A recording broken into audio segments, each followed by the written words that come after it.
we can start with your list, Vish, if you want to. And who is your number 4 receiving core / options? And this is top 3 guys. So we're not going into the depths with the River Craycrafts and the Kevin Whites. We're just going top 3 for these teams. And I guess just to pull it up, I can just list off the top 3 options, Vish. Would that probably help and let everyone know like who we're looking at?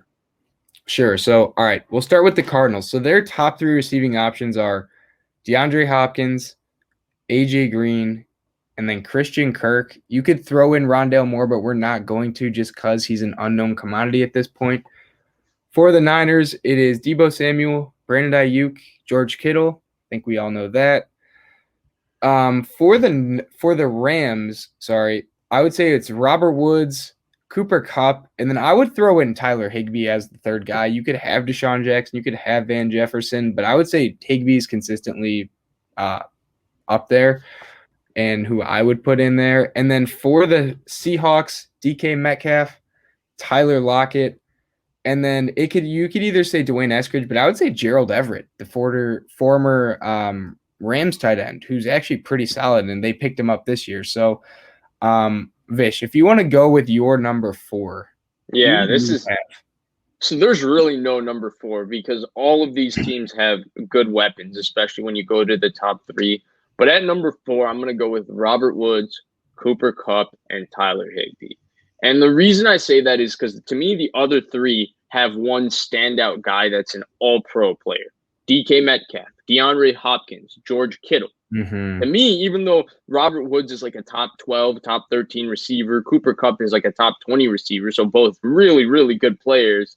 And Tyler Higbee is like a top 15, top 8, 12 tight end, so another solid player who's been good for them for a stretch.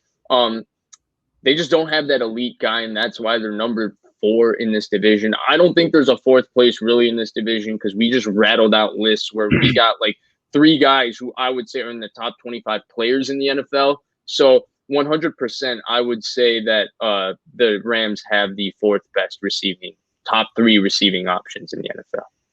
Okay, so I actually am going to agree with you on this one. Now, when we were doing this earlier, me and Vish were thinking like, okay, we're going to do all receivers. And that's when you think of the Rams and you're like, wait a minute. They have Woods, Kupp, Deshaun Jackson, Higbee, Van Jefferson, and Tutu Atwell. Like their depth is insane.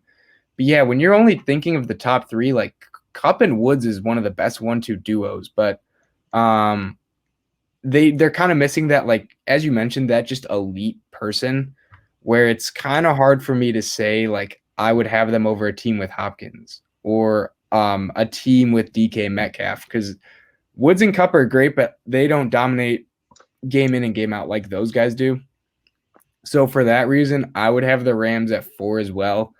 But I think depth-wise, like, you could have the Rams, like, number 2 or maybe even number 1 if you're just basing it off of the whole roster because they have, like, 6 legitimate weapons on the outside. So that's who I'm going with at 4. But Vish, who do you have at 3? Yeah, for me at 3, it's the Arizona Cardinals. And this is where, like, you have 3 teams with an elite option, right? Mm-hmm. DeAndre Hopkins is just an incredible receiver. He's one of the 2 or 3 best receivers in the NFL, like, without a doubt. He's been that for the last 2 or 3 years. Incredible football player. I still think AJ Green has something left in the tank. He's one of my favorite receivers I've ever watched. Like, I love AJ Green. And I thought that a lot of the problems with him last year, obviously he was still getting his feet wet. He was out for a couple of years with lower body injuries. But I think him and Joe Burrow just didn't connect on that wavelength the way Joe Burrow and, say, Jamar Chase did when he was in LSU. So I still think he has something left in the tank. And obviously Christian Kirk is a very, very defined ceiling player, but he's a very, very solid one. I just look at it and I say next to Hopkins, I would say they have the weakest 2 players out of the other 2 teams. So that's why I have Arizona at 3. Again, it feels weird having a last or a second to last with, this division because, again, Robert Woods, Cooper Kupp, Tyler Higbee, that's an incredible trio of weapons. Again, AJ Green, DeAndre Hopkins, and Christian Kirk, I wouldn't call it incredible, but when you have a guy like DeAndre Hopkins and then you have that, it's a very, very, very good set of weapons too. Yeah, so I'm I don't want to agree with you on this one. I'm debating Cardinals and Seahawks, but I'm going to go Seahawks at 3. And the main reason is, so you stack them up, right? Like, I'd say Hopkins is better than DK. I think Lockett's a lot better than AJ Green at 2, but Gerald Everett's where I'm like, okay, I don't know if I'm that confident in him as the third receiving option. He wasn't like insanely good on the Rams. He was the backup to Higbee, and Higbee was the better receiver. And that's where I say, okay, not Andy Isabella, Christian Kirk, or even Rondale Moore, I would say are a good amount better than him, where I would rather have the Cardinals. But the Seahawks, just to talk about them, because they are my 3, like, DK Metcalf is clearly one of the best receivers in the league, top 10, bar none. Like, you can't argue otherwise.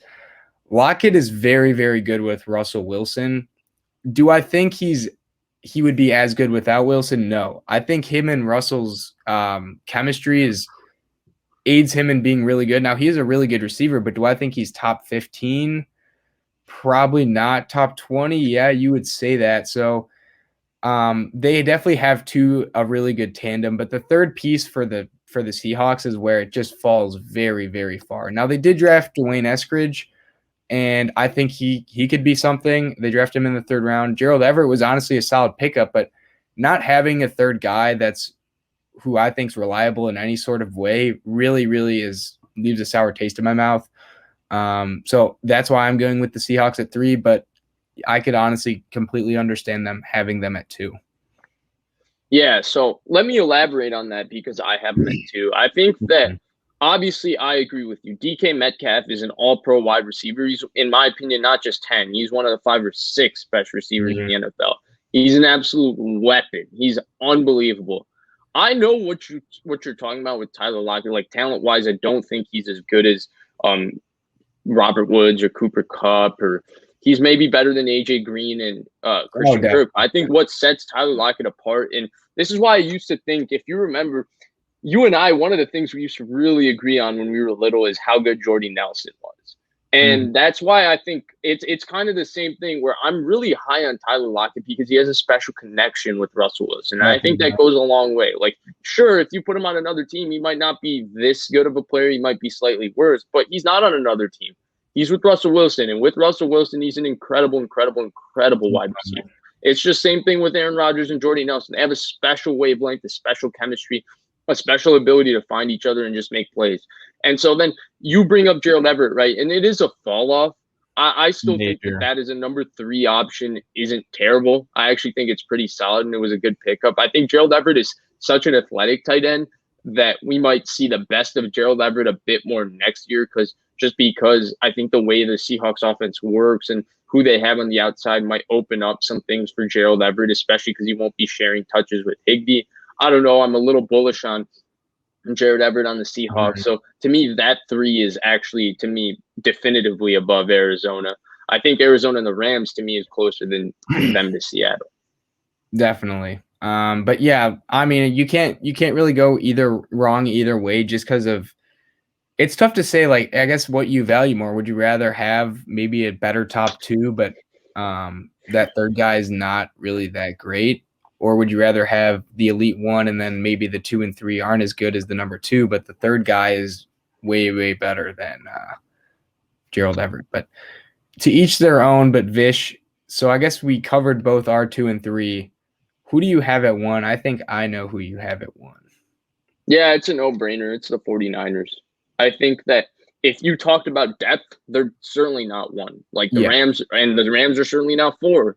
But if you're saying top 3, I think George Kittle might be the best individual player of all these guys. Maybe him or DeAndre Hopkins. It's right there. Yeah. And then Ayuk obviously had an incredible rookie season. And, you know, he might not yet be a better receiver than DK Metcalf. But, I mean, Robert Woods, Cooper Kupp, Tyler Lockett, I don't know how much of those guys are better than him if they are. And Deebo Samuel, same thing. They're all in that same conversation. The Niners have 2 guys right there with George Kittle, who's that special guy. I think that's the best trio of receiving options. Again, if this was a depth conversation, it would be a little different, but I don't think it is a depth conversation. I think Brandon Ayuk is very, very talented. I'm very, very high on the prospects of Brandon Ayuk. Obviously, anybody who's heard me talk, Deebo Samuel's my favorite player in the NFL. I think he's incredible. I think he can carry offenses, and I think he has carried the Niners offense in the past quite a bit.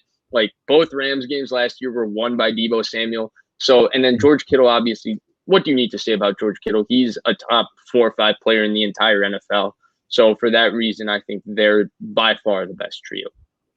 Yeah, I'm with you. So I also had them at 1. I think you hit on it too. Like if you're going with depth, like yeah, the Seahawks or the Niners might not even be number 1, but when you cut it down to the top 3, the main guys on your offense who are driving it in the passing game, like Kittle, just not even passing wise, like blocking wise, might be the best blocking tight end in the league, or at least a top 5 one.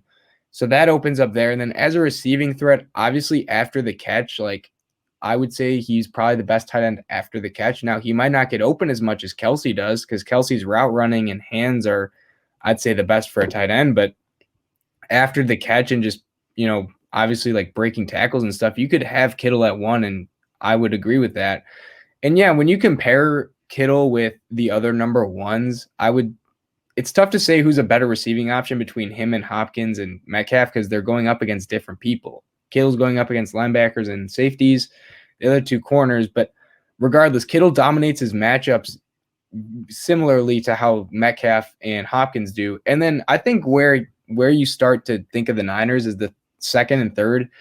Whether you have Kittle or Ayuk at 2 and 3 doesn't matter to me, but that 3rd guy, if you say have Deebo, like when you compare Deebo to who the Seahawks have, he blows all of them out the water. I think he's miles and bounds better than Everett, than Higbee, than Kirk or AJ Green. So that's where with the Niners, you think they have the elite number 1, and then their number 2 and 3 are both really, really good. So that's why I think the Niners are number 1. I think you'll agree with me on that, the fact that their number 3 is just way better than any of the other number 3s. Right. And I'm with you. And just to recap, I think we had the same list. No, we didn't have the same list. So we both had the Rams 4. I had Seattle 2. You had Seattle 3. I had the Cardinals 3. You had the Cardinals 2. And then we both had the Niners 1.